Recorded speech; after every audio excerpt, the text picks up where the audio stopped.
సూఫీల సిద్ధాంతం గురించి చెప్తూ సరేమన్నారంటే, సూఫీలు వాళ్ళ దర్గాలు అందరికీ అందుబాటులో ఉన్నాయి. వాళ్ళని గుళ్ళలోకి రానివ్వని సందర్భంలో అని చెప్పేసి అంటున్నారు.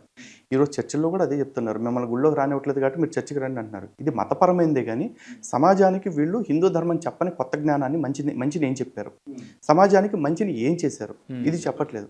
ఇప్పుడు ఆ దర్గాల్లో ఏం చేశారు? అసలు దెయ్యమే తెలియనోడికి దెయ్యం పడుతుంది, నీ ఒంటి మీద రోగం వచ్చిందంటే దెయ్యం పట్టినట్టు నీకు దాన్ని నయం చేస్తాను అని చెప్పేసి ఇస్లాంకి దగ్గర చేశారు. వాళ్ళు ఇస్లాంలోకి వాళ్ళు మార్చలా.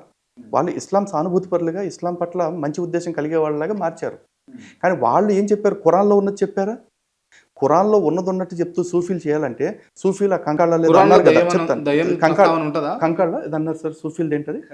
కనక అంటే మ్యూజికల్ ఇన్స్ట్రుమెంట్స్తో భజన చేయడం. అది ఇస్లాం ఒప్పుకోదు, ఖురాన్ ఒప్పుకోవట్లా.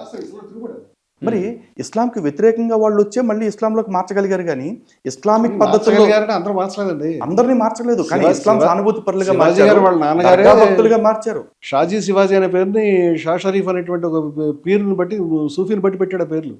ఆయన శివాజీ నాన్నగారు ఫాలో అయ్యాడు, ఆయనకు కన్వర్ట్ అవ్వలేదు. ఎవరికి శివాజీ గారి టాపిక్ మాట్లాడదామండి. సో ఇక్కడ సూఫీలు ఏం చేశారు అనే దానికి స్పష్టంగా చెప్పట్లేదు. రెండోది, సూఫీలు ఖురాన్ని పట్టుకుని ఆ రోజు వచ్చి ఉంటుంటే సూఫీలు ఆ రోజున సక్సెస్ అయ్యేవాళ్ళు కాదు.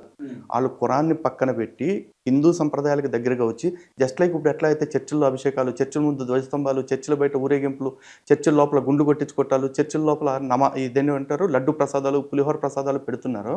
ఆ రోజున వీళ్ళు అట్లాంటి సిస్టమ్ని అప్పటి నుంచే అంటే డైజెషన్ ఆఫ్ కల్చర్ అంటే వేరే సంప్రదాయాన్ని మింగేయాలంటే ముందు ఆ సంప్రదాయం వాళ్ళ దగ్గరికి మనం వెళ్ళాలి. ఎలా వెళ్ళాలంటే మేము మీకు మాకు భేదం లేదు అనేలాగానే వెళ్ళాలి. వాళ్ళు వెళ్ళారు. ఇది పక్కన పెట్టేస్తే సూఫీలు సమాజానికి చేసిన మేలేంటి, ఇది స్పష్టంగా అడుగుతుంది. నేను ఏమంటానంటే సమానత్వం అనేటువంటి ఇస్లాంలోని ఎలిమెంట్ ఏదైతే ఉందో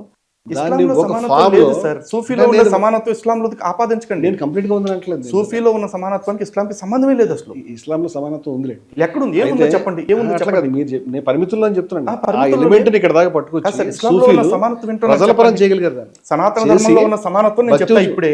మీరు ఇస్లాంలో ఉన్న సమానత్వం నాకు చెప్పండి ఏంటో. ఇస్లాంలో ఉన్న సమానత్వం అంటే సమానత్వం గురించి వాళ్ళు మాట్లాడారు. దేవుడు తప్పితే రిమైనింగ్ అంతా కూడా సమానమే, కేవలం సందేశహారుడువే, నీకు ఏ ప్రత్యేకత లేదని ఖురాన్లో వచ్చింది.